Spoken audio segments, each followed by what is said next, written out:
अस्सलाम वालेकुम जी। पीएमएल-एन एक दफा फिर जो उनसा है मैदान में है और पाकिस्तान के ऊपर जो इस वक्त अजाब नाजिल हुआ है उस अजाब से निकालने के लिए वो नबर्द आजमा है।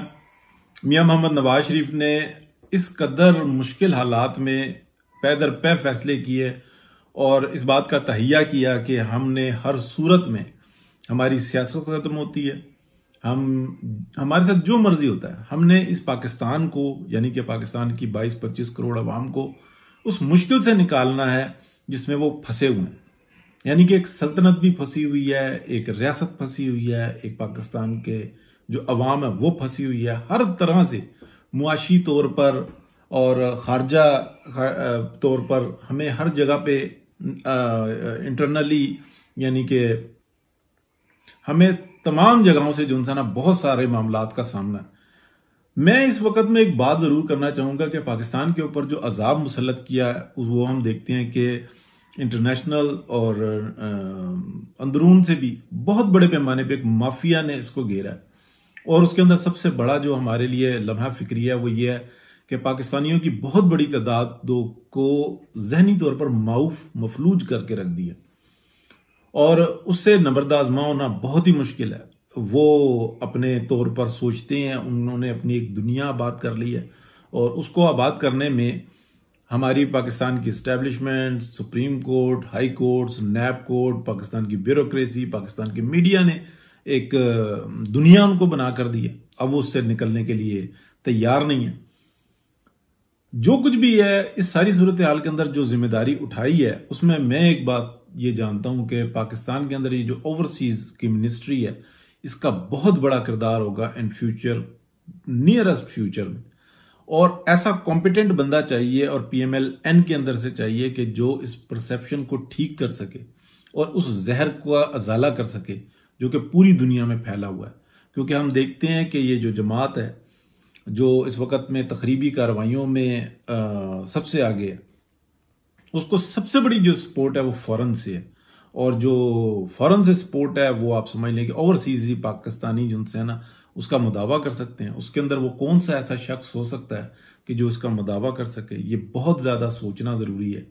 हमारे सामने मौजूद हैं और मिनिस्ट्री भी होनी चाहिए और वो ऑनेस्ट पर्सन भी होना चाहिए जिसने बिलखुसूस 2017 से और 2022 तक हार्ड वर्किंग की। और फिर हम देखते हैं कि 2022 से और अभी 24 में आ गए, उसके अंदर भी वो हार्ड वर्किंग करने में सबसे आगे हैं, हमारे सामने मौजूद हैं। तो मेरी अपनी ख्वाहिश ये है कि मोस्ट कॉम्पिटेंट पर्सन चाहिए इस मिनिस्ट्री के लिए, क्योंकि जितनी साजिश होगी आगे अगले आने वाले वक्त में वो फौरन से ही होगी। और फौरन को के अंदर लोगों को शऊर देना, लोगों को झंझोड़ना, उनके हकूक की बात करना और ये बात समझाना, इस मिनिस्ट्री के ऊपर सबसे बड़ा जो ना सबसे बड़ी जिम्मेदारी होगी। हमें देखना होगा, गौर करना होगा। एक जो जंग है वो लड़ी जाएगी कि जो बहुत जरूरी है वो पाकिस्तान के अंदर लड़ी जाएगी, यानी कि मुआशी हालात, इंटीरियर के और बहुत सारे जो ना मामलात, यानी कि जिसमें एनर्जी क्राइसिस, ये सब कुछ। एक जंग लड़ी जाएगी खारजा की, खारजा में हम देखेंगे कि फॉरेन मिनिस्ट्री, लेकिन जो ओवरसीज मिनिस्ट्री है ये बिल्कुल ऐसा लगता है कि जैसे एक जैसी है। पीटीआई में जो कुछ भी किया उसके अंदर इस मिनिस्ट्री का क्या रोल रहा है, इसने क्या काम करके दिखाए हैं, हमें तोड़ भी यहां से ही करना होगा। ये पाकिस्तान के लिए बहुत बड़ा मसला बन गया। तो मोस्ट कॉम्पिटेंट पर्सन चाहिए और जो इन मामलात को समझता हो, जिसके पास एक पूरा प्लान मौजूद हो, करने की सलाहियत रखता हो। तो हमारे सामने मौजूद हैं। बहरहाल बार बार कहना अच्छा नहीं, लेकिन आप ये समझ लें कि ये बिल्कुल इतनी ही मजबूत मिनिस्ट्री है पीएमएल-एन के लिए, जैसे आप इंटीरियर कह लें, जैसे आप फॉरेन मिनिस्ट्री कह लें, जैसे आप एक वाइस प्राइम मिनिस्टर कह लें। इतनी ही मजबूत मिनिस्ट्री है। जहर जितना भी है ना, जितना ये सारा बबल तैयार होता है और एक के बाद एक हो रहा होता है, वो वही लोग कर देते हैं जो हमारे पाकिस्तानी भाई हैं। लेकिन उनको झंझोड़ना, उनको बताना, उनको जगाना, ये हमारे लिए बेहद जरूरी है। ये जहर जिसने भी फैलाया, जिस तरतीब से फैलाया, हम उन मुजरिमों को क्या पकड़ेंगे उस वक्त तक जब तक इस जहर का अजाला नहीं कर लेंगे। ये मुमकिन नहीं है कि हम पाकिस्तानी जो फॉरेन में रहने वाले हैं, ओवरसीज हैं, हम उनको छोड़ दें तनहा, पॉसिबल नहीं है। वो एक मोहब्बत के अंदर, एक जुनून के अंदर मुब्तला हो चुके हुए हैं और उस जुनून से उनको बाहर निकालना बेहद जरूरी है। बात मैं लंबी कर गया हूं, बात छोटी करनी चाहिए थी, लेकिन बात है भी इतनी तकलीफ दे कि इसको बात को समझना बहुत जरूरी है। अभी हमारे ख्वाजा साद रफीक साहब, जो मैं समझता हूं कि PMLN के अंदर अगर मैं मियां मोहम्मद नवाज शरीफ और मरियम नवाज के बाद अगर किसी को बहुत ज्यादा इज्जत देता हूं या मेरे दिल में जिनके लिए एहतराम है, वो ख्वाजा साद रफीक साहब है। उन्होंने 2-3 दिन पहले, 4 दिन पहले एक बात कही कि नहीं, हमें नफरत का, हमें इस गालियों का जो जवाब है वो हमने इस तरह से नहीं देना।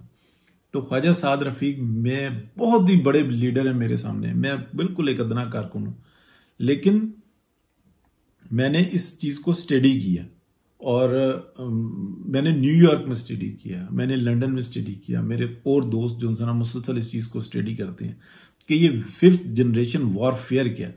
उस अजाब के अंदर, उस बीमारी के अंदर जो है हमारा बहुत बड़ा पाकिस्तानी जो इंसान आ चुका हुआ है।